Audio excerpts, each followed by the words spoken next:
బ్రహ్మార్పణం బ్రహ్మవిహి బ్రహ్మాగ్నౌ బ్రహ్మణాహుతం బ్రహ్మైవ తేన గంతవ్యం బ్రహ్మకర్మ సమాధినా. ఇంకా ఎంతవరకు చేయాలంటే నేను సుబ్బారావు అనేటటువంటి భావన పోయే వరకు చేయాలి. ఎలా తెలుస్తుందండి అది? దానికి గుర్తింపు ఏమిటి? ఇంకా అయిపోయిందయ్యా చాలని మీరు వచ్చి చెప్తారా? లేకపోతే మాకు తెలుస్తుందా మా అంతటా మాకు? ఇప్పుడు మీరు నేను దేహము నేను సుబ్బారావు అనే స్పృహలో ఉన్నారు. ఈ స్పృహలో మీరు ఒక చోట కూర్చుని ధ్యానం చేస్తారా? ఒక మూల కూర్చుని కళ్ళు మూసుకుని నేను సుబ్బారావు నేను సుబ్బారావు నేను దేహము నేను సుబ్బారావు నేను దేహము అని ఎవరైనా తపస్సు చేస్తారా? ధ్యానం చేస్తారా? అదేమిటి? అక్కడ కూర్చుని నేను సుబ్బారావు అని అనుకోకపోతే నేను సుబ్బారావు అని కానా? నేను సుబ్బారావునే కదా, నేను దేహమే కదా. మళ్ళీ ప్రత్యేకించి అక్కడ కూర్చుని నేను దేహము నేను సుబ్బారావు అనుకోవడం ఏమిటి? ఇది వెరితనంలా లేదా? నేను సుబ్బారావునే, నేను దేహమునే, నేను అక్కడ కూర్చుని మళ్ళీ నేను సుబ్బారావు అని జపం చేయడం ఏమిటి అని మీకు అనిపిస్తుంది కదా. అలాగే నేను బ్రహ్మమునే కదా, నేను మళ్ళీ ఒక చోట కూర్చొని నేను బ్రహ్మము నేను బ్రహ్మము నేను బ్రహ్మమును అనుకోవడం ఎందుకు? నేను బ్రహ్మమే కదా, మళ్ళీ కూర్చుని అనుకుంటే కానీ నేను బ్రహ్మం కాకుండా అయిపోతానా? నేను బ్రహ్మమునే అని మీకు ఎప్పుడు అనిపిస్తే అప్పటిదాకా చేయండి. అంతే కదా. అంటే మీ యొక్క అనుభూతికి టెస్ట్ అది. మీరు ఎప్పుడైతే ఒక చోట కూర్చుని ధ్యానం చేస్తూ ఉంటే ఇది అసహజంగా ఉంది, ఎందుకు ఇలా అనుకోవడం, నేను బ్రహ్మమునే కదా అని ఆ స్పృహ గాఢంగా మీలో కలిగినప్పుడు ఒక చోట కూర్చుని ధ్యానం చేయాలని అనిపించదు. అప్పటి వరకు చేస్తూనే ఉండాలి ఈ ధ్యానం అనేది. మౌనం బ్రహ్మీ స్థితి అనే విషయాన్ని పరిశీలిద్దాం. అంటే నేను బ్రహ్మము అనే స్పృహలో ఉంటూ ఆలోచనారహిత స్థితిలో ఉండాలి. నేను బ్రహ్మము అంటే అహం వృత్తి బ్రహ్మ తాదాత్మ్యంలో పెట్టాం. అదే సమయంలో ఇదం వృత్తులు ఇతర ఆలోచనలు అంటే మనస్సు యొక్క బుద్ధి యొక్క చిత్తము యొక్క వ్యవహారములేవి జరగకుండా చూడాలి. నేను బ్రహ్మము అనే ప్రధాన ఆలోచన ఉండాలి. అంటే అహం వృత్తి బ్రహ్మ తాదాత్మ్యంలో ఉండి పని చేస్తూ ఉండాలి. అదే సమయంలో మనస్సు పని చేయకూడదు, బుద్ధి పని చేయకూడదు, చిత్తం పని చేయకూడదు. అంటే అంతఃకరణ 4 విభాగాల్ని వేరు చేసి చెప్పాను. అహం వృత్తి ఒక్కటి పని చేస్తూ ఉండాలి, నేను బ్రహ్మము అనే స్పృహ నడుస్తూ ఉండాలి, మనస్సు ఆలోచించకూడదు, బుద్ధి నిర్ణయించకూడదు, చిత్తం చెలించకూడదు. ఈ మూడింటి యొక్క వ్యాపారములు ఇదం వృత్తులన్నీ కూడా వృత్తిరహితములై ఉండాలి, ఇవి నడవకుండా ఉండాలి. అంటే ఇతర ఆలోచనలు ఏవి ఉండకుండా ఉండాలి, ఈ ప్రధాన ఆలోచన ఒక్కటే ఉండాలి. ఇది బ్రహ్మనిష్ట, ఇది మౌనం. ఇది సాధించడానికి ఇలా ఉండాలి అంటే మీరేమంటారు? నేను బ్రహ్మము అనే భావంలో ఉండమంటే ఉంటాం, అదేదో కొంచెం పట్టుబడింది, పడిందా? మనసు బుద్ధి చిత్తము ఇదం వృత్తులు ఆలోచనలు కదలకుండా ఆలోచనలు రాకుండా ఉండాలంటే మాత్రం సాధ్యపడదు. అది మా చేతిలో లేదు. అసలు ఆ మనసుకి తలుపు ద్వారమందం ఏమి లేవు. ఆ ఆలోచనలు మేము రమ్మంటే రావడానికి పొమ్మంటే పోవడానికి, వాటిని కంట్రోల్ చేయడం మాకు చేతకాని పని. అసలు అందరూ చేసే రిపోర్ట్ ఇదే, ఆలోచనలు బంద్ చేయడం ఎలాగా అని. ఈ పుస్తకం రాసినప్పుడు ఈ విషయం మీద వ్యాసం రాయాలి కాబట్టి అసలు ఎక్కడవి ఈ ఆలోచనలు అని ఒకసారి ఆ మనస్సులోకి వెళ్ళి ఆలోచించుకుని దాన్ని పరిశీలించి వ్యాసం రాయడం జరిగింది. ఇప్పుడు ఈ ఆలోచనలు అనేవి ఎక్కడి నుంచి పుడుతున్నాయి, వీటి వ్యవహారం ఏమిటి, వీటిని ఎలా నిరోధించాలి అనే విషయం మనం పరిశీలించాలి. అహం వృత్తిని బ్రహ్మతాదాత్మ్యంలో పెడతాం, మిగతా ఆలోచనలు రాకుండా ఉండాలి. అసలు ఆలోచనలు అంటే ఏమిటి, ఎక్కడి నుంచి వస్తున్నాయి? నేనంటాను, బాహ్య ప్రపంచాన్ని మనం చూస్తూ ఉంటే ఆ జగత్తు మీద మనం వ్యాఖ్యానం చేస్తూ ఉంటాం. Just like cricket commentary. ఏదైనా ఒక ఆట అవుతున్నది, పక్క నుంచి ఒక కామెంటరీ సాగుతూ ఉంటుంది. అలాగా మన మనస్సు జగత్తు పట్ల ఒక వ్యాఖ్యానం చేస్తూ ఉంటుంది నిరంతరం. ఆకాశం చాలా ప్రశాంతంగా ఉంది, చల్లగా గాలి వేస్తోంది. ఇవాళ వర్షం పడింది, మొక్కలకి నీళ్లు పోయక్కర్లేదు. కరెంటు పోయినట్టుంది, టీవీ ఆగిపోయింది. ఆకలిగా లేదు, ఇప్పుడు నేను టిఫిన్ చేయను. రేపు పరీక్ష ఉన్నది, ప్రిపేర్ అవ్వాలి. ఏంటండి ఇవన్నీ? ఈ వాక్యాలన్నీ ఏమిటి? ఇవి మనస్సు భౌతిక జగత్తు మీద చేసే వ్యాఖ్యానం. వీటిని బయటికి శబ్దం వచ్చేటట్టుగా మనం మాట్లాడితే మాటలు అంటాం. బయటికి శబ్దం రాకుండా చూడండి మనం అంటాం, తనలో తాను అనుకున్నాడు అంటాం కదా, మనలో మనం అనుకున్నాం అంటాం కదా. అలాగా లోపలే అనుకుంటే బయటికి శబ్దం రాకుండా ఇదే వాక్యాన్ని ఆలోచన అంటాం కాదా. బయటికి శబ్దం వచ్చేటట్టుగా ఉచ్చరిస్తే వీటిని మాటలు అన్నాం. శబ్దం రాకుండా లోపలే అనుకుంటే వీటిని ఆలోచనలు అన్నాం. అయితే ఈ ఆలోచనలు ప్రస్తుత ప్రపంచం మీద, కళ్ళకు ఎదురకుండా ఉన్న జగత్తు మీద వ్యాఖ్యానం సాగొచ్చు.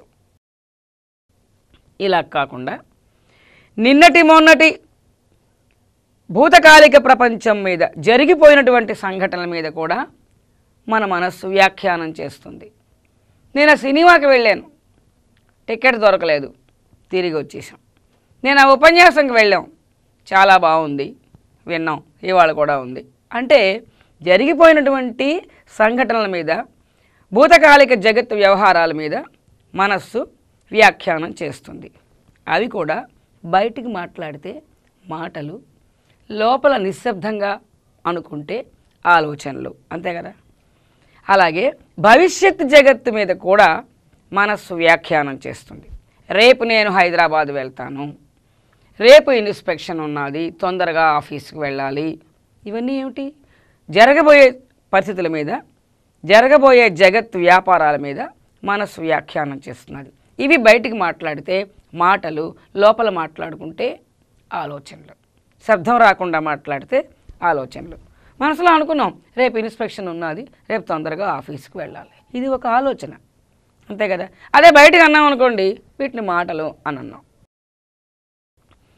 అలాగా వర్తమాన ప్రపంచం మీద, భూతకాలిక ప్రపంచం మీద, భవిష్యత్ ప్రపంచం మీద మన మనస్సు చేసేటటువంటి కామెంటరీ, వ్యాఖ్యానాన్ని మనం మాటలు, లోపల మాట్లాడితే ఆలోచనలు అని అన్నాం.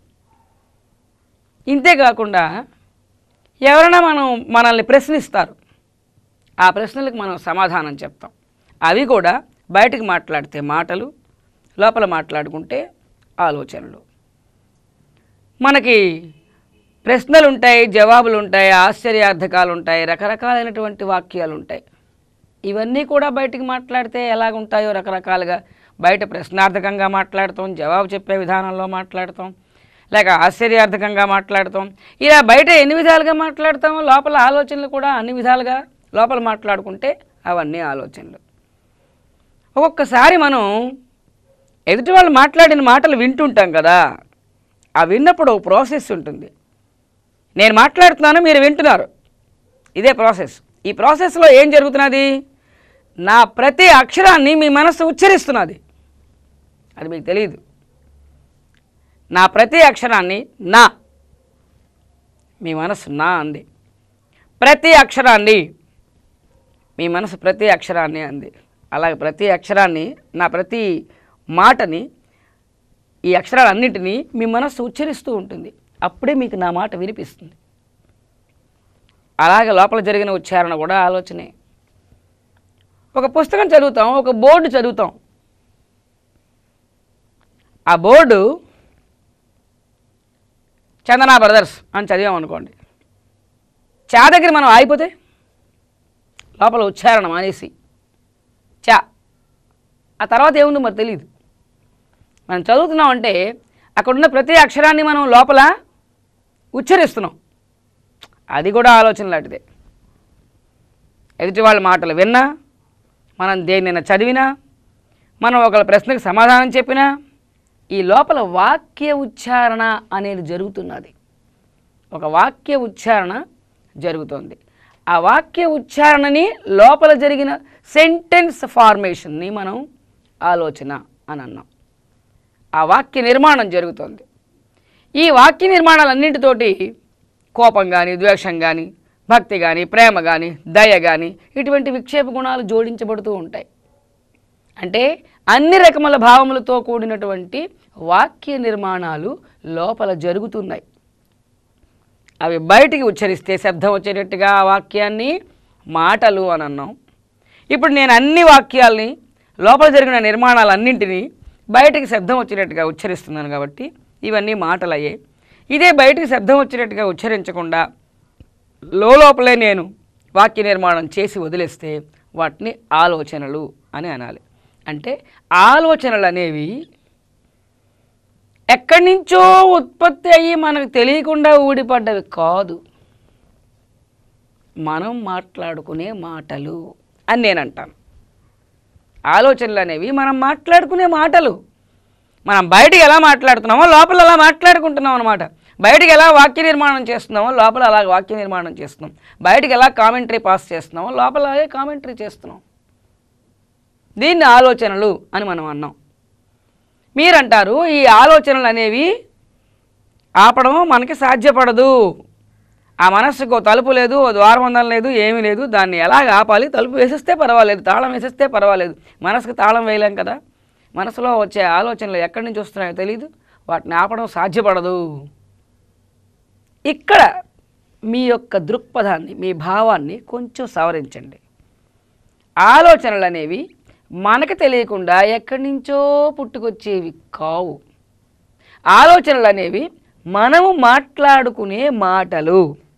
అయితే బయటికి మాట్లాడే మాటల్ని నేను మాట్లాడను అనుకుంటే ఎంతసేపైనా మనం మాట్లాడకుండా ఎలాగ ఆపగలుగుతున్నామో, లోపల మాట్లాడే మాటల్ని కూడా అవి మనం మాట్లాడే మాటలే కాబట్టి సౌండ్ రావట్లేదు, కానీ అవి మనం మాట్లాడే మాటలే కాబట్టి లోపల కూడా నేను మాట్లాడను అనుకుంటే వాటిని కూడా ఆపొచ్చు. అది మన చేతిలోనే ఉందంటాను నేను. బయట మాట్లాడే మాటలు మనం ఆపేస్తున్నాం కదా. ఒక్కసారి ఇప్పుడు మీరు ప్రాక్టీస్ చేస్తారు. నేను మాట్లాడను అన్న తర్వాత మీరు లోపల వాక్య నిర్మాణాన్ని ఆఫ్ చేసి ప్రాక్టీస్ చేయండి. రెడీ? నేను మాట్లాడను.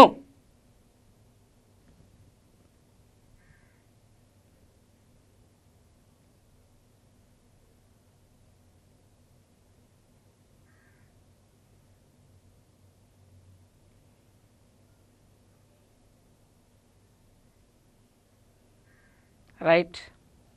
ఉండగలిగారా? పట్టుబడిందా?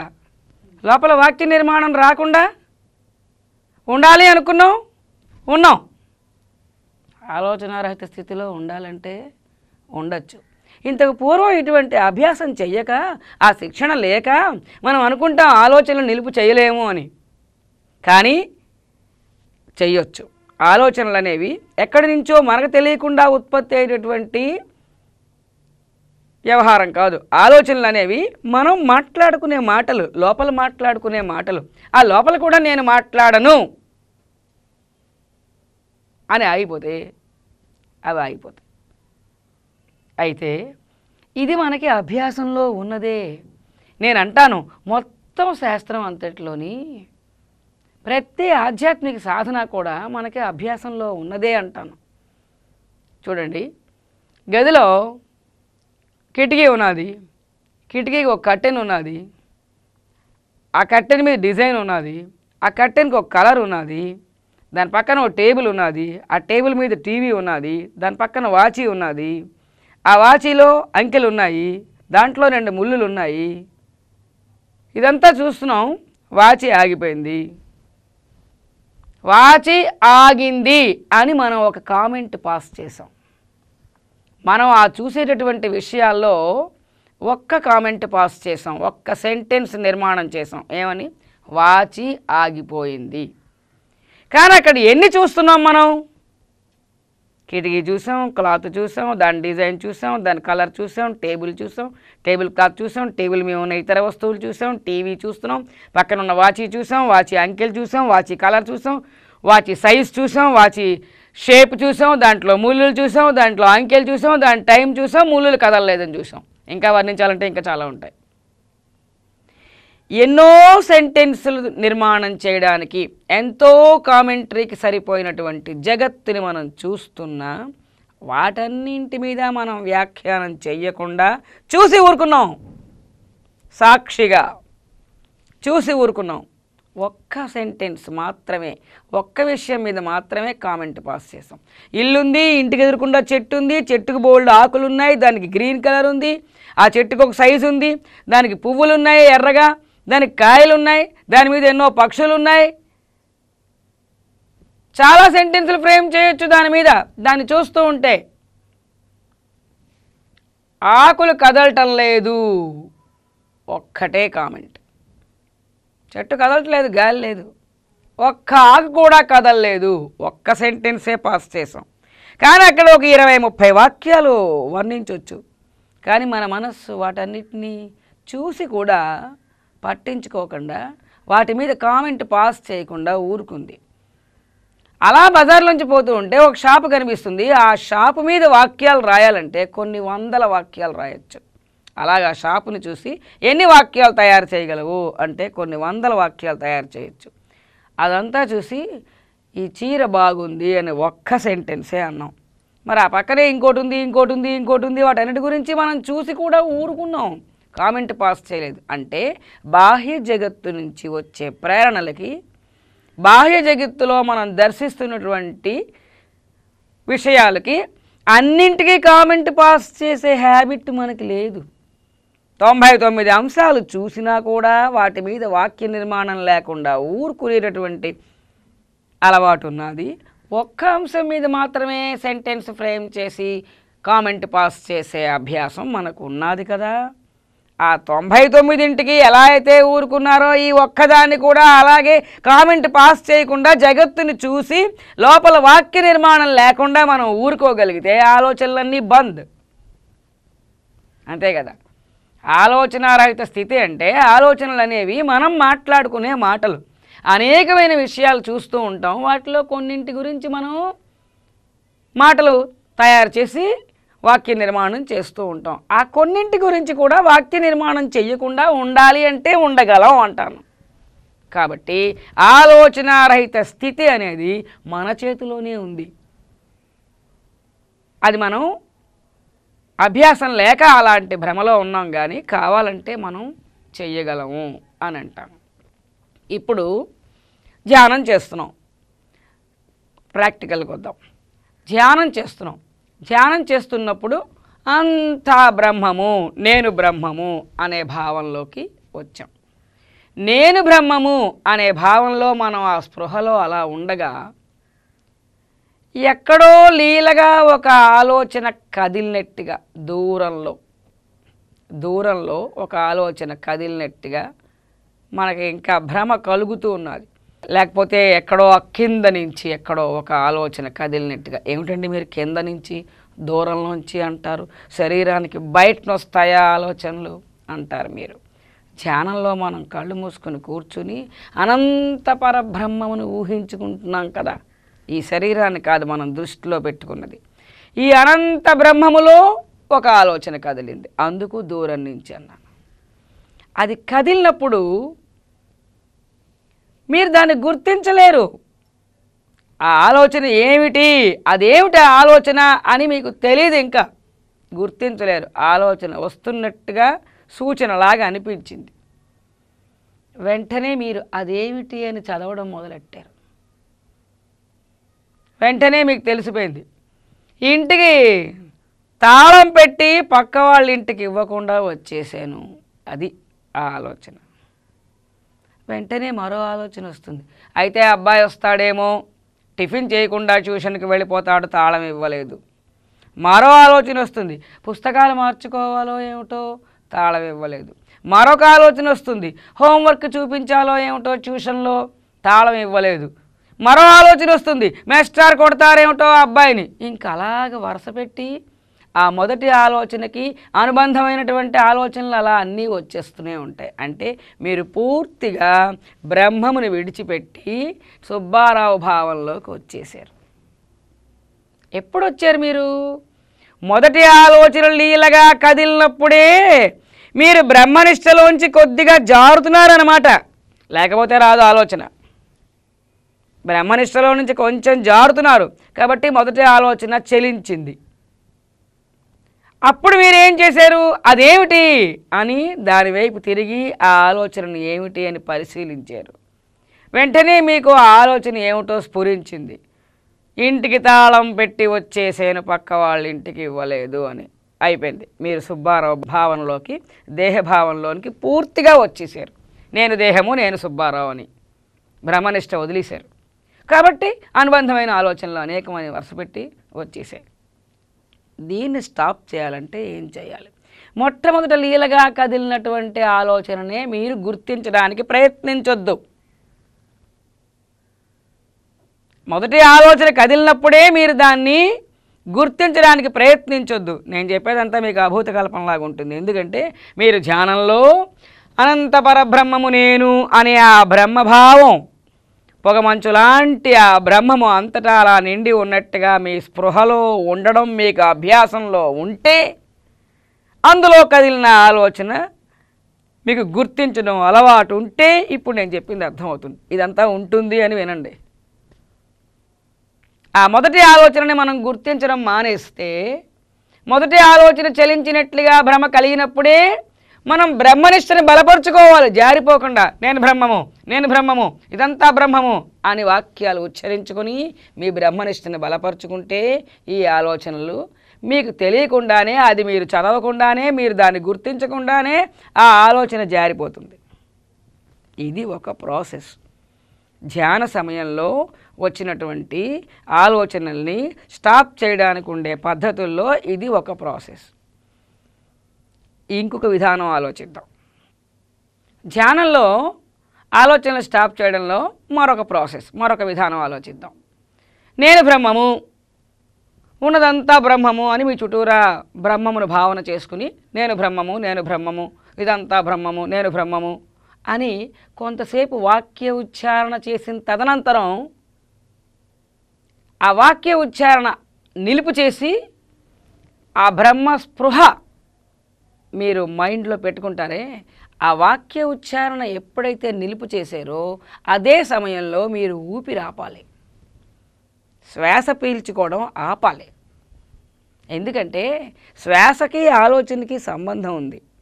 శ్వాస నడిస్తే ఆలోచన నడుస్తుంది, శ్వాస ఆగిపోతే ఆలోచన ఆగిపోతుంది. కాబట్టి నేను బ్రహ్మము, ఇదంతా బ్రహ్మము, ఇదంతా బ్రహ్మము, ఉన్నదంతా బ్రహ్మము, అనంత పరబ్రహ్మములో నేను ఐక్యము చెంది ఉన్నాను, నేను బ్రహ్మమును, నేను బ్రహ్మమును, సర్వవ్యాపక బ్రహ్మము నేను అనే స్పృహ ఈ వాక్య ఉచ్చారణ అంతా పూర్తయిన తర్వాత ఆ స్పృహ మనసు నిండా ఆ పిక్చర్ మనసులో పట్టిన తర్వాత నేను బ్రహ్మము, నేను బ్రహ్మము అని వాక్య ఉచ్చారణ ఆపుతాం కదా. ఆ ఆపినప్పుడు ఊపిరి ఆపాలి. ఊపిరి ఆపితే ఏమైంది? ఆలోచనలు మరి రావు. ఆ బ్రహ్మీ స్థితి స్పృహ మాత్రమే ఉంటుంది. అక్కడ ఊపిరి ఆగింది, ఆలోచనలన్నీ ఆగిపోయాయి, ఆ బ్రహ్మభావం మాత్రం ఆ స్పృహ ఉన్నది. ఆ స్పృహలో అలాగ మీరు ఉంటారు. ఎంతసేపు ఉంటారు? ఊపిరి తీసుకోకుండా ఎక్కువసేపు ఉండలేం. కాబట్టి కొంతసేపు అయ్యే వరకు మీరు ఉన్న తర్వాత మళ్ళీ ఊపిరి దానంతరం అదే స్టార్ట్ అయిపోతుంది అని మళ్ళీ స్టార్ట్ చేసేస్తాం. ఊపిరి తీసుకోకుండా ఉండలేం. ఎప్పుడైతే మీ ఊపిరి స్టార్ట్ అయిందో వెంటనే ఆలోచన స్టార్ట్ అవ్వాలి, కానీ మరికొంతసేపటి వరకు ఆలోచన రాకుండా ఉంటుంది. ఆ తర్వాత మళ్ళీ ఆలోచన స్టార్ట్ అవ్వచ్చు. ఆలోచన స్టార్ట్ అయిందా, ఇక్కడికి ధ్యానం కట్ చేసి మళ్ళీ నేను బ్రహ్మము, ఉన్నదంతా బ్రహ్మము అని మళ్ళీ బ్రహ్మభావ వాక్యాలని ఉచ్చారణ చేసుకుని మళ్ళీ ఆ పిక్చర్ని మనస్సు నిండా నింపుకుని మళ్ళీ వాక్య ఉచ్చారణ ఆపే సమయంలో మళ్ళీ ఊపిరాపండి. ఊపిరి తీసుకోకుండా మీరు ఎంతసేపు ఉండగలిగారో అంతసేపు ఆలోచనారహిత స్థితిలో ఉండే బ్రహ్మనిష్ట ఎలా ఉంటుందో మీ మైండ్కి గ్రిప్ దొరికింది. ఇప్పుడు మీకు అర్థమైంది ఆలోచన లేనటువంటి బ్రహ్మనిష్ట ఎలా ఉంటుందో మీ మైండ్కి రుచి తెలిసింది, అనుభవం తెలిసింది. కొంతసేపు అయిన తర్వాత మళ్ళీ ఊపిరి తీసుకోవడం మొదలు పెడతాం, మళ్ళీ కాసేపు అయిన తర్వాత ఆలోచన స్టార్ట్ అవుతుంది. రైట్? మళ్ళీ స్టార్ట్ చేయండి.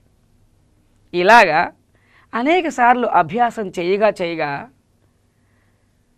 ఊపిరి నడిచిపోతున్నా ఆలోచనలు లేకుండా బ్రహ్మీ స్థితిలో ఉండేటటువంటి అవగాహన మనస్సుకి పట్టుబడుతుంది.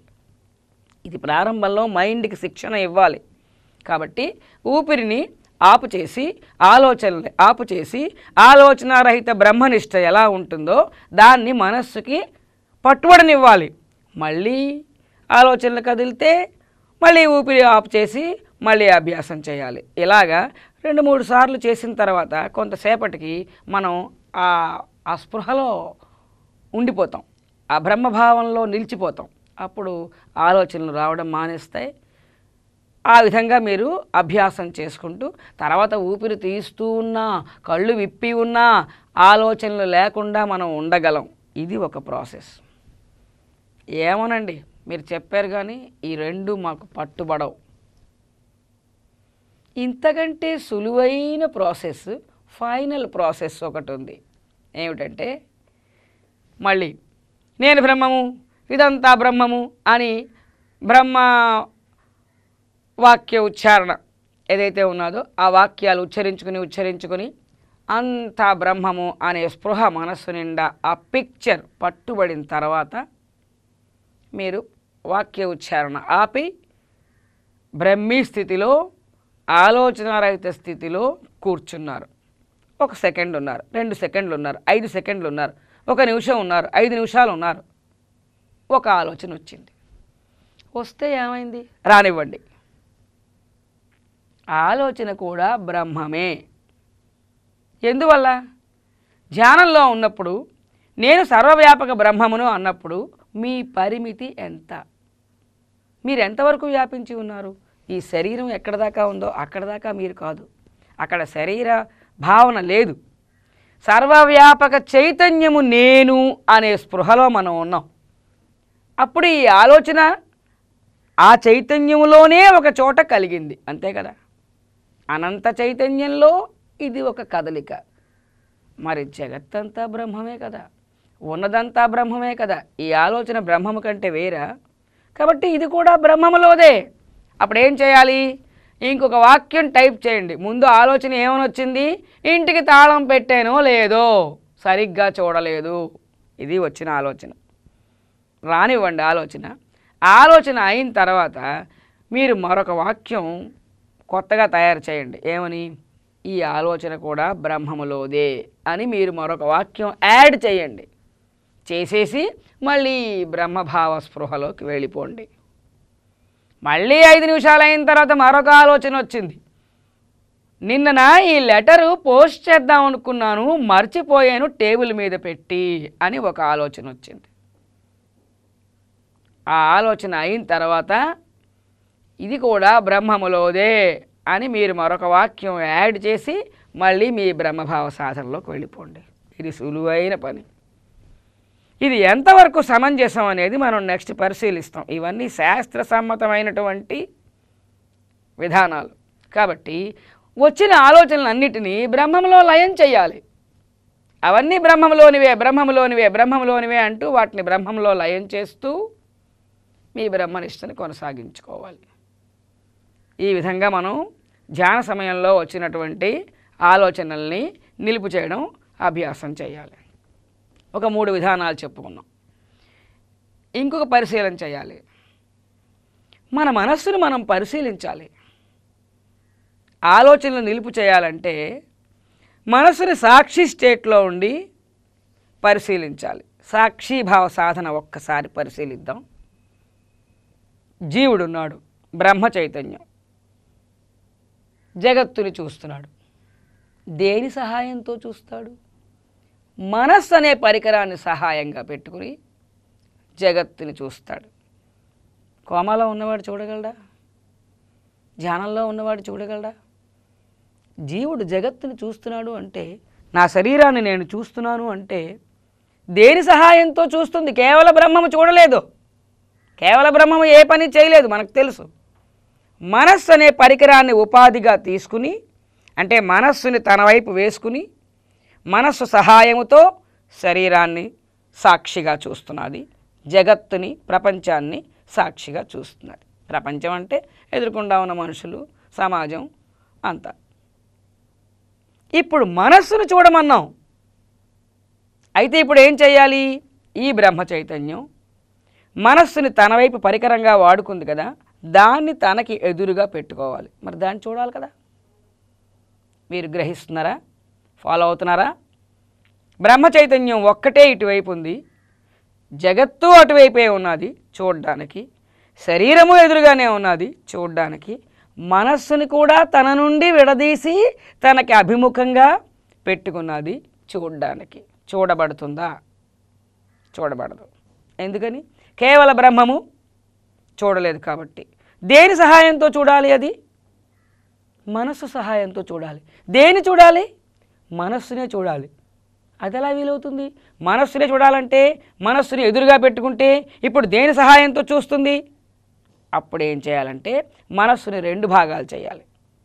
అహం వృత్తిని తీసుకొచ్చి బ్రహ్మ చైతన్యంతో చేర్చండి, మనస్సు బుద్ధి చిత్తమును అభిముఖంగా పెట్టుకోండి. ఆమె క్లియర్? అహం వృత్తిని తీసుకొచ్చి బ్రహ్మ చైతన్యానికి అతికించండి. అంటే మనస్సులో ఒక భాగాన్ని జీవుడితో చేర్చాము, మిగిలిన మూడు భాగముల్ని అభిముఖంగా ఉంచాం. ఇప్పుడు ఆ మూడు భాగాల్ని ఈ అహం వృత్తి సహాయంతో ఉన్న బ్రహ్మ చైతన్యం చూస్తుంది. మనసు సహాయంతో చూస్తున్నది, మనస్సునే చూస్తున్నది. అహం వృత్తి సహాయంతో బ్రహ్మ చైతన్యం మనస్సుని బుద్ధిని చిత్తమును అభిముఖంగా పెట్టుకుని దాన్ని సాక్షిగా చూస్తుంది. అయితే అహం వృత్తి తనతో చేర్చుకుని బ్రహ్మ చైతన్యం మిగిలిన మనస్సుని సాక్షిగా చూస్తున్నది, శరీరాన్ని సాక్షిగా చూస్తున్నది, జగత్తుని సాక్షిగా చూస్తున్నది. అహం వృత్తిని తనతో చేర్చుకుంది అంటే అర్థం ఏమిటండి? నేను బ్రహ్మము అనే స్పృహలో ఉండి మనస్సుని బుద్ధిని చిత్తమును సాక్షిగా చూస్తున్నది. ఒక్కసారి ఈ పిక్చరు, ఈ బోధన ఇలా వదిలేసి మీరు నేను బ్రహ్మము అనే ధ్యానంలోకి వెళ్ళండి. నేను బ్రహ్మము అనే స్పృహలో మీరు ఉన్నప్పుడు అది ప్రధాన ఆలోచన కదా. ఆ ఆలోచన ఉండగా ఇంకా ఇతర ఆలోచనలు రావు కదా. అంటే మళ్ళీ ఇక్కడికి రండి. నేను బ్రహ్మము అనే స్పృహలో కానీ బ్రహ్మ చైతన్యం ఉంటే ఆ మనస్సు బుద్ధి చిత్తము ఎదురుగా ఉన్నవి వృత్తిరహితములై ఉంటాయి. నేను బ్రహ్మము అనే స్పృహలో బ్రహ్మ చైతన్యం ఉంటే అభిముఖంగా ఉన్నటువంటి తాను పరిశీలిస్తున్నటువంటి మనస్సు బుద్ధి చిత్తమునకు ఆలోచనలు ఉండవు. ఈ నేను వైపు చేరితేనేనండి ఆలోచనలు. అహంవృత్తి బ్రహ్మ తాదాత్మ్యంలో ఉంటే మనస్సు బుద్ధి చిత్తము వృత్తిరహితములై ఉంటాయి. అది దాని అర్థం. కాబట్టి ఆలోచనారహిత స్థితిలో ఉండాలంటే అహంవృత్తిని బ్రహ్మ తాదాత్మ్యంలో పెట్టి బ్రహ్మీ స్థితిలో మనం ధ్యానంలో ఉంటే మనస్సు బుద్ధి చిత్తము ఆలోచించకుండానే ఉంటాయి. ఎప్పుడైనా ఆలోచన కదిలితే దాని బ్రహ్మంలో లయం చేయండి. అయితే ఇప్పుడు సాధకులు ఏం చేయాలంటే ఈ మౌనముతో కూడినటువంటి బ్రహ్మీ స్థితిని అభ్యాసం చేయాలి. ధ్యానంలో ఈ బిట్ అవసరం. చూడండి, రైటింగ్ నేర్చుకోవాలంటే తెలుగు రైటింగ్, తెలుగు అక్షరాలన్నీ గుండ్రంగా ఉంటాయి కాబట్టి రైటింగ్ అభ్యాసం అవడానికి మజిల్స్ శిక్షణ ఇవ్వడానికి అన్ని సున్నాలు పెట్టమంటారు మన వాళ్ళు. ఇంగ్లీష్ అక్షరాలన్నీ నిలువు గీతల్లాగా స్ట్రోక్స్ ఉంటాయి కాబట్టి ఇంగ్లీష్ భాష రాయాలి అంటే నిలువు గీతల ముందు అభ్యాసం చేయిస్తారు. అలాగే ధ్యానంలో కూర్చుని నేను బ్రహ్మము అనే స్పృహలో ధ్యానం చెయ్యాలి అంటే మనస్సుకి శిక్షణ ఇవ్వడానికి ముందు బాహ్యంలో మౌనంతో కూడినటువంటి బ్రహ్మీ స్థితి అప్పుడప్పుడు ప్రాక్టీస్ చేయాలి. అప్పుడప్పుడు అంటే ఇప్పుడే నేను ధ్యానం చేయట్లేదు, ఖాళీగా సోఫాలో కూర్చున్నాను. ఇప్పుడు ధ్యానం ఏం చేయట్లేదు, ఉదయం 6 గంటలకు చేశాను, రాత్రి 8 గంటలకు చేస్తాను. ఇప్పుడు ఊరికే డాబా మీద అలా ఖాళీగా కూర్చున్నాను, బస్ స్టాప్లో ఖాళీగా కూర్చున్నాను, ఆఫీస్లో గ్యాప్ వచ్చింది ఖాళీగా కూర్చున్నాను. ఇలాగ మనం విరామ సమయంలో అప్పుడప్పుడు ఒంటరిగా కూర్చుని ఉంటాం కదా. ఆ టైం అంతా కూడా సాధకుడు ఏం చేయాలి? మౌనంతో కూడిన బ్రహ్మనిష్ట ఎలా ఉంటుందో అది ప్రాక్టీస్ పెట్టాలి, మనస్సుకు శిక్షణ ఇవ్వాలి. ఎలాగా? అహం వృత్తిని బ్రహ్మ తాదాత్మ్యంలో పెట్టుకుని నేను బ్రహ్మము అనే స్పృహలోకి వెళ్ళి మనసులో మాట్లాడను, మనసులో కూడా వాక్య ఉచ్చారణ చెయ్యను అని వాక్య ఉచ్చారణని స్టాప్ చేసేయాలి. నేను బ్రహ్మము వాక్య ఉచ్చారణ ఆపేశాం. అలాగా బ్రహ్మీ స్పృహ ఉండాలి, వాక్య ఉచ్చారణ ఆపి ఆలోచనారహిత బ్రహ్మీ స్థితిని ఎంత సమయం మీకు దొరికితే అంత సమయం మీరు ప్రతిరోజు అభ్యాసం చేయాలి. దీనివల్ల మీకు ధ్యానంలో బ్రహ్మనిష్టలోకి వెళ్ళగానే వాక్య ఉచ్చారణ లేకుండా మనస్సు బుద్ధి చిత్తము వృత్తిరహితములై ఉండేటట్టుగా ఆలోచనారహిత స్థితిలో ధ్యానంలో నిలబడడానికి అవకాశం దొరుకుతుంది. కాబట్టి సమయం దొరికినప్పుడల్లా సాధకులైనటువంటి వాళ్ళు ఆ వాక్య ఉచ్చారణ నిలుపు చేసి బ్రహ్మభావంతో విరామ సమయంలో కూర్చోవడం అనేది అభ్యాసం చేస్తే దీనివల్ల ఇదేమిటిది బ్రహ్మనిష్ట, బ్రహ్మభావంతో కూర్చున్నాం కాబట్టి సంచితంలో విశేషమైనటువంటి పుణ్యం చేరుతుంది. సంచితం దగ్ధమవుతూ ఉంటుందో పక్క నుంచి, దీనివల్ల మనం అనుభూతికి దగ్గర అవుతాం, బ్రహ్మనిష్ట అభ్యాసం అవుతుంది, ఆలోచనారహిత స్థితి ప్రాప్తిస్తుంది. కాబట్టి ఈ అభ్యాసాన్ని సాధకులు విరామ సమయం అంతా రోజుకి ఎంత వీలైతే అంత ఈ అభ్యాసం చేయాలి. నిరంతరం అవసరమైనప్పుడు మాత్రమే మాట్లాడతాం, మిగిలిన టైం అంతా కూడా మౌనంతో కూడినటువంటి బ్రహ్మీ స్థితిలో మనం ఉండాలి.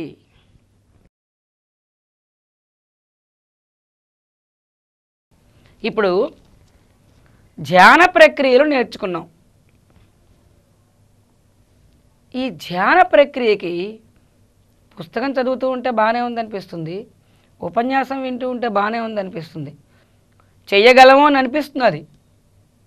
కానీ నిజానికి కళ్ళు మూసుకుని కూర్చుంటే ఈ థాట్ అంతా మనకి ప్రాప్తిస్తుందా, పట్టుబడుతుందా, అసలు మనం ఈ స్పృహలోకి వస్తామా? కొంచెం కష్టమే, చెప్పుకున్నంత ఈజీ కాదు. కాబట్టి మనస్సుకి ఈ ఏకత్వ భావాన్ని శిక్షణ ఇవ్వాలి. మనస్సుకి జగత్తంతా ఒకే మెటీరియల్తో తయారైంది అనే శిక్షణ ఇవ్వాలి. ఆ శిక్షణ ఇవ్వడానికి కొన్ని సహకార భావాల్ని మనం హెల్ప్ తీసుకుంటాం, మరికొన్ని భావాల్ని మనం హెల్ప్ తీసుకుంటాం.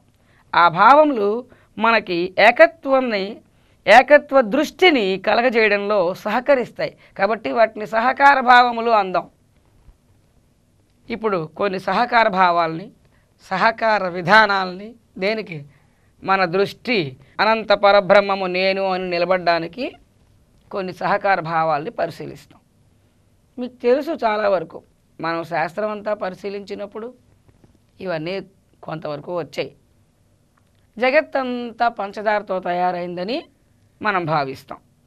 ఈ లోకములు, గోళములు, శరీరములు, వృక్షములు, కొండలు, ఇలాగా స్థూల పదార్థం ఏదైతే మనకి కంటికి కనిపిస్తున్నదో ఘన రూపంలో, అదంతా కూడా ఘనరూపమైన పంచదారతో తయారైంది అనుకోండి. సముద్రాలు, నదులు, ఇటువంటి జల రూపంలో ఉన్నటువంటి జగత్ ఏదైతే కనిపిస్తున్నదో అదంతా పంచదార ద్రవం అనుకోండి. ఇంకా ఈ గాలి ఉన్నది, ఇదంతా పంచదార ఆవిరి అనుకోండి. మనకంటే సూక్ష్మలోకములు ఉన్నాయి, అవన్నీ కూడా పంచదార యొక్క సూక్ష్మతత్వములు, గ్లూకోజ్ తత్వములు అనుకోండి. ఇంకా పైకి వెళ్తే 3 పాదముల పరబ్రహ్మము మిగిలి ఉన్నది. ఆ 3 పాదముల పరబ్రహ్మము గ్లూకోజ్ ఆవిరి అనుకోండి. ఇంకా అంతకంటే పంచదారని సూక్ష్మంగా తయారు చేయడానికి మరి వీలు పడదు. సూక్ష్మాతి సూక్ష్మమైనటువంటి పంచదార యొక్క రూపము గ్లూకోజ్ ఆవిరి. కాబట్టి ఆ 3 పాదముల పరబ్రహ్మ తత్వాన్ని గ్లూకోజ్ ఆవిరిగా మనం భావన చేసాం. అయితే ఉన్నదంతా పంచదారే.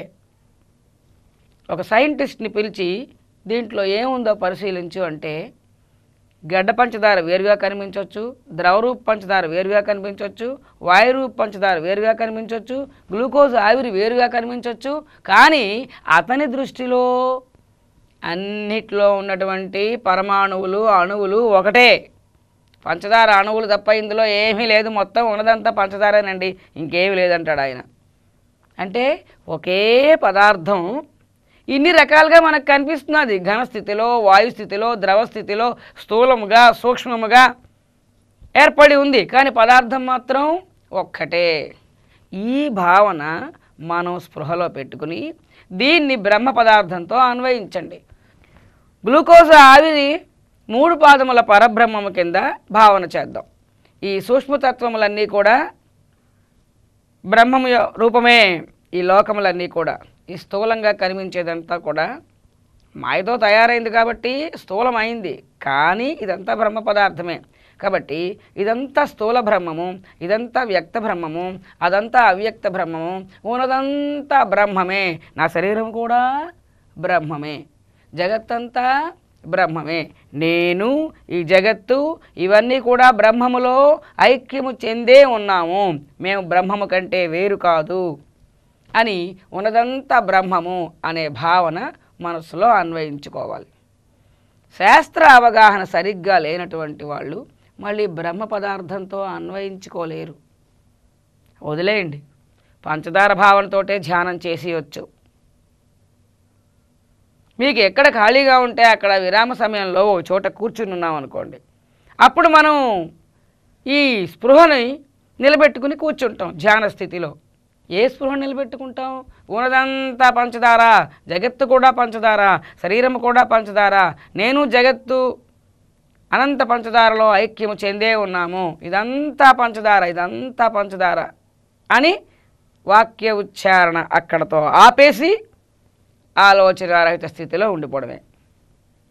ఏమిటి స్పృహలో ఉంటుంది? పంచదార భావమే స్పృహలో ఉంటుంది. ఉండనివ్వండి. ఇప్పుడు ఏమిటి దోషం? అక్కడ మనస్సుకి ఒక ఏకత్వం సిద్ధిస్తున్నది. ఎన్ని రూపములు కనిపిస్తున్నా ఇదంతా కూడా ఒకే ఒక మహాపదార్థము, ఇదంతా ఒకే ఒక పదార్థము అనే ఏకత్వం మనస్సుకి స్థిరపడుతున్నది. జగత్తు వేరు, నేను వేరు, భగవంతుడు వేరు అనే ఈ వేరు భావాలన్నీ పోతున్నాయి. ఒక ఏకత్వ లక్షణం స్థిరపడుతుంది. మీరు ఆ పంచదార స్పృహలో ఉన్నా దేహవాసన, ఇతర వాసనలు, సంగము, కర్తృత్వము, జగత్తు భావము ఇవన్నీ వదిలేస్తున్నాయి. అక్కడ కూడా ఏకత్వ భావం ఉన్నప్పుడు మీకు నేను కూడా పంచదారణ అనే స్పృహ ఉన్నది, కానీ నేను దేహము, నేను సుబ్బారావు ఉన్న స్పృహ లేదు అక్కడ. అందువల్ల కర్తృత్వము, దేహభావన, వాసనలు ఇవన్నీ కూడా వదిలేస్తాయి. అర్షడ్వర్గ నాశనం, మనోనాశనం, వాసనాక్షయం, అవిద్యానాశనం ఇటువంటి వాటికి అక్కడ కూడా అవకాశం ఉంది. ఎందుకంటే ద్వైతం కనిపిస్తున్నప్పుడే ఇవన్నీ పనిచేస్తాయి. ఎప్పుడైతే అంతా ఒకటే మెటీరియల్ అనే భావనలో మనం ఉన్నామో అక్కడ కూడా అర్షడ్వర్గాలు నశించడానికి, వాసనలు నశించడానికి, మనోనాశనం అవడానికి అనుకూల పరిస్థితి ఏర్పడుతున్నది. అంచేత శాస్త్రపటుత్వం చాలనటువంటి వాళ్ళు పంచదార భావాన్ని స్పృహలో పెట్టుకుని కూడా ధ్యాన స్థితిలో కూర్చోవచ్చు. అయితే కొంతకాలానికి వాళ్ళకి పంచదార స్థానంలో బ్రహ్మభావన ఏర్పడుతుంది, దానంతట అదే ఏర్పడుతుంది. ఇప్పుడు పంచదార ఎగ్జాంపుల్ మరి అక్కర్లేదు, మనస్సుకి బ్రహ్మభావంలోనే కూర్చోగలిగిన స్థితికి వస్తారు. ఎప్పుడు వస్తారు? పంచదార భావన పెట్టుకుని ధ్యానం చేస్తున్నా ప్రతిరోజు సబ్జెక్ట్ వింటూ ఉండాలి. సబ్జెక్ట్ వినడం మానేసి, శాస్త్రం చర్చలు మానేసి, శాస్త్ర అధ్యయనం మానేసి, శాస్త్రం ముట్టుకోకుండా వదిలేసి కేవలం పంచదార ధ్యానం చేస్తూ ఉంటే ఇంకెంతకాలమైనా పంచదార భావనే ఉంటుంది. దాని స్థానంలో బ్రహ్మభావన మరి రాదు.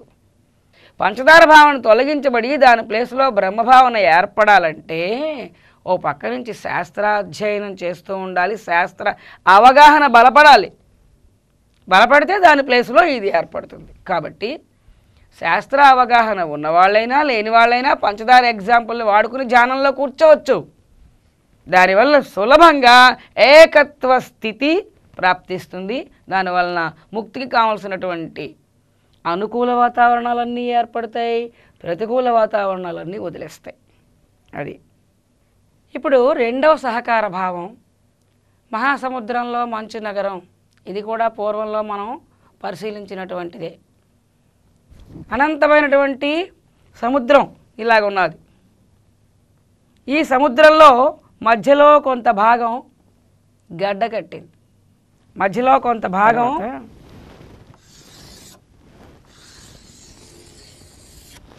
ఈ మధ్యలో కొంత భాగం గడ్డగట్టి కొన్ని ఆకారములు ఏర్పడ్డాయి.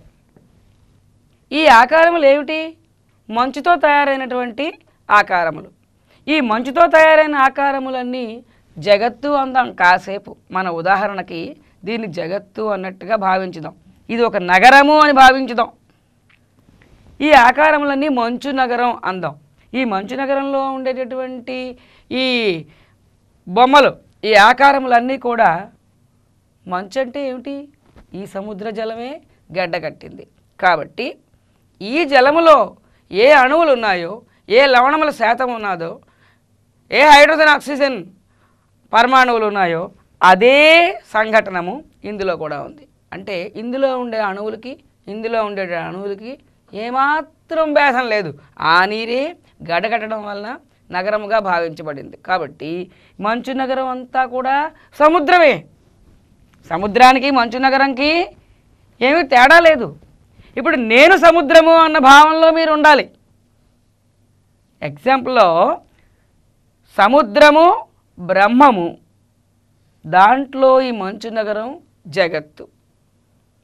మీరు ఎగ్జాంపుల్ని ఊహించుకున్నా పర్వాలేదు, బ్రహ్మముతో అన్వయించుకున్నా పర్వాలేదు. ముందు ఎగ్జాంపుల్ని ఊహించుకోండి. ఉన్నదంతా మహాసముద్రం, దాంట్లో మంచు నగరం ఉన్నది. ఆ సముద్రము నేను. ఇప్పుడు ఇందులో మీరెవరు? మీ అహంవృత్తిని దేనికి అతగాలి? మీ దేహం నుండి విడదీసి మహాసముద్రానికి అతగాలి. నేను సముద్రము. అయితే మరి ఈ మంచు నగరం ఏమిటి?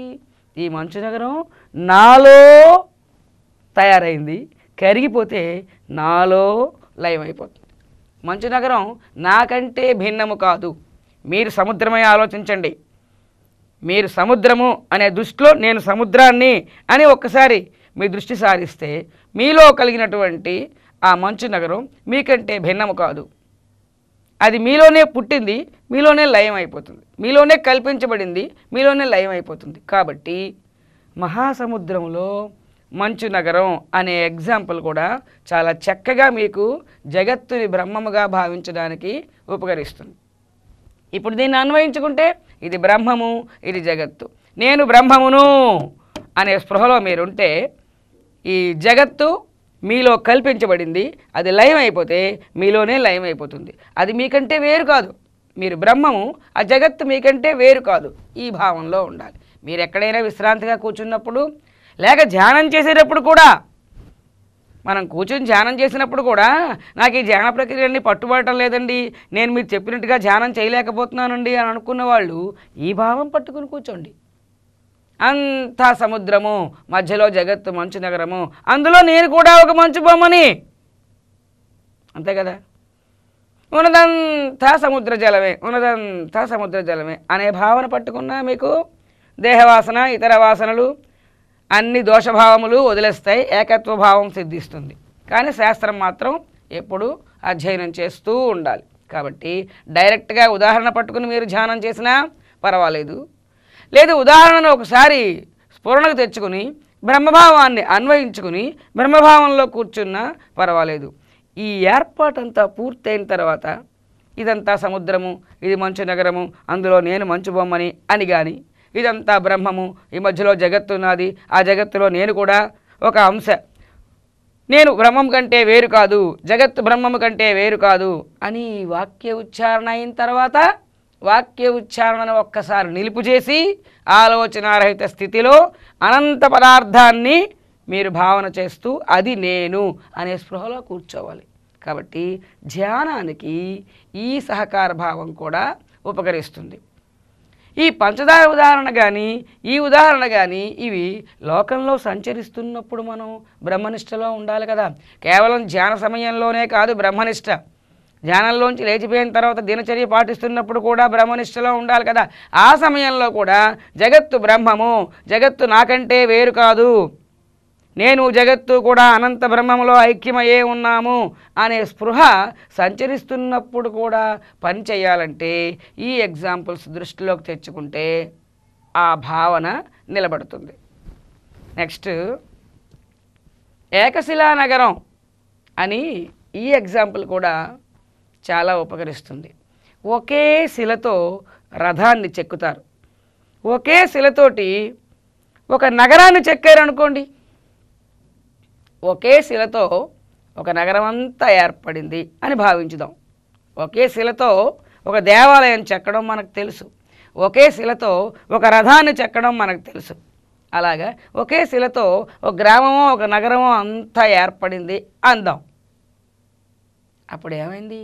దాంట్లో మనం కూడా ఒక రాతి బొమ్మ. మన శరీరం అదే శిలతో నిర్మించబడింది, మిగతా వాళ్ళ శరీరాలు కూడా అదే శిలతో నిర్మించబడింది. ఈ గోడలు, ఇళ్ళు ఇవన్నీ కూడా అదే శిలతో నిర్మించబడింది. అంటే ఈ నగరంలో ఉన్నటువంటి సమస్త భాగములు అవే శిలతో, ఒకే శిలతో నిర్మించబడ్డాయి. అప్పుడు మనకేమనిపిస్తుంది? ఇదంతా నేనే అనే స్పృహ మనకు కలుగుతుంది. మనం వేరు, అవి వేరు అనే భావన రాకుండా అంతా ఒకే పదార్థంతో, ఒకే రాయితో, ఒకే శిలతో తయారైంది అనే ఏకత్వ భావం వస్తుంది కదా. ఆ ఎగ్జాంపుల్ కానీ మైండ్లో పెట్టుకుంటే జగత్తులో సంచరిస్తున్నప్పుడు మనకి ఏమనిపిస్తుంది?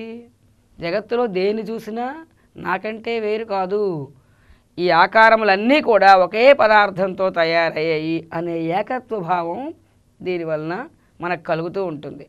జగత్తులో మనం సంచరిస్తున్నప్పుడు జంతువులు చూసినా, పక్షులను చూసినా, ఇంకా ఏ శరీరాలను చూసినా, మానవులను చూసినా, లేక మేడల్ని చూసినా, వస్తువులు చూసినా, కొండల్ని చూసినా, చెట్లను చూసినా, ఇవన్నీ కూడా ఏకశిలా నగరంలో భాగములు అనగానే ఇవి నాకంటే వేరు కాదు, ఇవన్నీ నా స్వరూపములే, నేనెంతో అవి అంతే, నాలో అణువులే వాటిలోనే ఉన్నాయి, అవి నేను ఒకే పదార్థంతో తయారయ్యాం, అటువంటి భావన కలగడానికి అవకాశం ఉంది.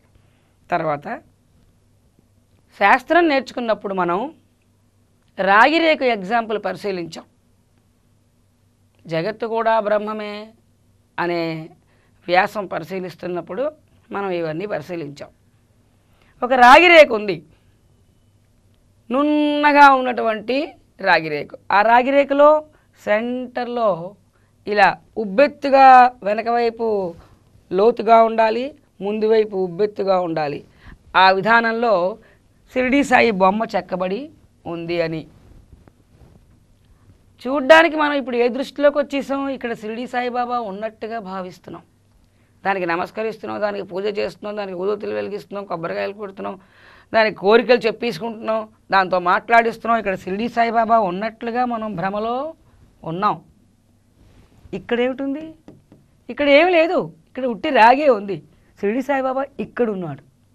ఒకవేళ పొరపాటున ఆ బొట్టో ఆ గంధమో ఏదో ఇక్కడ పెడితే, ఇక్కడ పెడతావేంటి బాబా, ఇక్కడ లేడు, సరిగ్గా చూసి పెట్టు, ఇక్కడ ఉన్నాడు బాబా అంటాం. మన దృష్టి ఇక్కడ బాబా ఉన్నట్టుగా గాఢమైనటువంటి ఒక భ్రమ మనకి ఉన్నది. కానీ యథార్థానికి అక్కడ ఏమిటున్నాయి? ఇక్కడ ఏ రాగి అణువులు ఉన్నాయో ఇక్కడ కూడా అదే రాగి అణువులు ఉన్నాయి. బాబా అంటే ఎవరో తెలియని వాళ్ళకి ఈ రాగి రేఖ చూపిస్తే వాళ్ళు ఏమంటారు? ఇదంతా రాగి అంటారు, అంతే. మనకి బాబా తెలుసు కాబట్టి బాబా భావాన్ని మనం దాని మీద ఆరోపించాం, కానీ యథార్థానికి ఇక్కడ ఉన్నదంతా రాగి తప్ప ఇంకేమీ లేదు. అలాగే జగత్తు భావాన్ని మనం ఆరోపించాం, కానీ అనంత పరబ్రహ్మము మధ్యలో ఏర్పడిన ఈ 14 లోకాలకి జగత్తు అనే భావాన్ని మనం ఆరోపించాం, కానీ అక్కడ ఉన్నదంతా బ్రహ్మమే. ఎలాగైతే రాగి రేకులో ఇక్కడ ఉన్నది రాగి అణువులే, ఇక్కడ ఉన్నది రాగి అణువులే, అంతకంటే ఇంకేమీ లేదు. అలాగే ఇక్కడున్నది బ్రహ్మమే, జగత్తు ఏరియాలో ఉన్నది కూడా బ్రహ్మమే. ఆ బ్రహ్మమే ఆకారములు పొందింది సర్టన్ ఏరియాలో, ఇది జగత్తు అని మనకి భ్రమ కలుగుతున్నది అని అనుకున్నాం. కాబట్టి రాగిరేకు ఎగ్జాంపుల్ మనసులోకి రాగానే జగత్తంతా కూడా బ్రహ్మమే అనే స్పృహ కలుగుతుంది. ఇది బ్రహ్మమే, ఇది బ్రహ్మమే.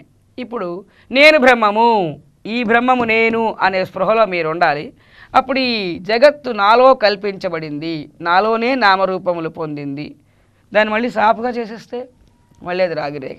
అలాగా జగత్తు నాలోనే లయమైపోతుంది, నాలోనే కల్పించబడింది అని రాగిరేఖ ఉదాహరణ గుర్తు తెచ్చుకున్నా మనకి జగత్తంతా కూడా పరబ్రహ్మము కంటే వేరు కాదు అనేటటువంటి స్పృహ దృఢంగా కలుగుతూ ఉంటుంది ఈ ఎగ్జాంపుల్స్ వల్ల. నెక్స్ట్ ఆకాశము మేఘము, ఈ ఎగ్జాంపుల్ కూడా మనకి చాలా వరకు ఉపకరిస్తుంది. అంటే ఏ దృష్టి అయితే మనకు కలగాలో, ఏ భావం అయితే మనలో దృఢపడాలో అది దృఢపడడానికి ఈ భావాలు హెల్ప్ చేస్తాయి. ఆకాశం ఉంది, ఆకాశంలో మేఘం ముక్క ముక్కలుగా ఉందనుకోండి. మేఘం ఎక్కడుంది? ఆకాశములో ఉంది. ఇప్పుడు మేఘము మీ శరీరం కింద, ఆకాశమును బ్రహ్మముతోను పోల్చుకోండి. ఒక మేఘం పీసు మన శరీరం, మరొక మేఘం పీసు మరొకరి శరీరం. ఈ జగత్తులో ఉన్న ఈ వస్తువులన్నీ కూడా, ఈ ఆకారములన్నీ కూడా మేఘం ముక్కలు. మరి ఆకాశం ఏమిటి? బ్రహ్మము. అంటే మనం ఎక్కడున్నాం? బ్రహ్మములో ఉన్నాం. బ్రహ్మములో ఈ శరీరములన్నీ కదులుతున్నాయి. కొన్ని కదలనివి, కొన్ని కదిలేవి, ఇవన్నీ బ్రహ్మములో ఉన్నాయి. ఇవన్నీ అనాత్మ పదార్థాలు. మీ అహంవృత్తి మేఘానికి అతికిస్తే నేను మేఘము, నేను మేఘము అనే సెన్స్లో మీరుంటారు. మీ శరీరంతో పోల్చాం కాబట్టి అహంవృత్తిని, మీ అహంవృత్తిని మేఘానికి అతికించాం. ఇప్పుడు ఆ అహంవృత్తిని మేఘము నుండి తీసి ఆకాశమునకు అతికిస్తే నేను ఆకాశము, నేను ఆకాశము అనే స్పృహలో ఉంటారు. అప్పుడు ఈ మేఘములన్నీ ఎక్కడ చెలిస్తున్నాయి? నాలో చెలిస్తున్నాయి. మీ అహంవృత్తి మేఘం పీస్ నుండి తీసి ఆకాశానికి అతికిస్తే నేను అనంతమైనటువంటి సర్వవ్యాపకమైనటువంటి ఆకాశమును, మేఘము నాలో ఉంది, నాలో చెలిస్తున్నది, ఈ మేఘములన్నీ నాలో చెలిస్తున్నాయి అంటాం కదా. ఇప్పుడు మీ శరీరమును మేఘముతో పోల్చుకోండి, ఆకాశముతో బ్రహ్మమును పోల్చండి. ఇప్పుడు మన అహంవృత్తి దేనికి అతికి ఉన్నది? ఒక శరీరానికి అతికి ఉన్నది. కాబట్టి శరీరము నేను అనే స్పృహలో ఉన్నాం. ఈ అహంవృత్తిని శరీరం నుండి విడదీసి సర్వవ్యాపక బ్రహ్మమునకు అతకండి. అహంవృత్తిని శరీరం నుండి విడదీసి సర్వవ్యాపక బ్రహ్మమునకు అతుకుతాం. అప్పుడు ఏమైంది? నేను బ్రహ్మము, ఈ శరీరములన్నీ నాలో చెలిస్తున్నాయి. కలిగిందా స్పృహ? అహంవృత్తి మేఘం నుండి తీసి ఆకాశానికి అతికినట్టుగా అహంవృత్తిని శరీరము నుండి తొలగించి సర్వవ్యాపక చైతన్యమునకు అతికితే నేను చైతన్యము అనే స్పృహ కలుగుతుంది. అప్పుడు మీ శరీరం మీకు ఏమనిపిస్తుంది? ఈ శరీరము నాలో ఉంది. ఇతర శరీరాలు, అన్ని శరీరములు నాలోనే ఉన్నాయి. ఈ జగత్తంతా నాలోనే ఉంది, ఇది నాలోనే కదులుతున్నది అని అనిపిస్తుంది. ఆ స్పృహలో మీరేమయ్యారు? బ్రహ్మం అయ్యారు. నేను బ్రహ్మమును, ఈ శరీరములన్నీ నాలో చెలిస్తున్నాయి. ఈ వృక్షములు, జంతువులు, పక్షులు ఇవన్నీ నాలో చెలిస్తున్నాయి, నేను బ్రహ్మమును అని. ఇక్కడ ఒక చిన్న భావన మీరు గుర్తించాలి. అనాత్మ పదార్థాన్ని, ఆత్మ పదార్థాన్ని వేరు చేసే ఉదాహరణలు కొన్ని ఉంటాయి. ఆత్మని అనాత్మని ఏకంగా చూసే ఉదాహరణలు కొన్ని ఉంటాయి. మీరు ఏ ఉదాహరణ పట్టుకున్నా పర్వాలేదు, అందులో మీరు ఆత్మస్వరూపమై ఉంటారు కాబట్టి. పంచదార ఎగ్జాంపుల్లో అనాత్మ వస్తువులు అంటే ఆకారములు, జగత్తు, అది ఒకటే పంచదారే. ఆ మూడు పాదముల పరబ్రహ్మము పంచదార, గ్లూకోజ్ ఆవిరన్నం అది పంచదారే. అంటే ఆత్మతత్వాన్ని పంచదారగానే ఉదాహరించాం, అనాత్మ వస్తువుల్ని పంచదారగానే ఉదాహరించాం. ఆత్మ అనాత్మ మొత్తం అంతా కూడా బ్రహ్మమే అనే స్పృహ కలిగిస్తుంది పంచదార ఎగ్జాంపుల్. బ్రహ్మార్పణం బ్రహ్మవిహి బ్రహ్మాగ్నౌ బ్రహ్మణాహుతం బ్రహ్మైవ తేన గంతవ్యం బ్రహ్మకర్మ సమాధినా.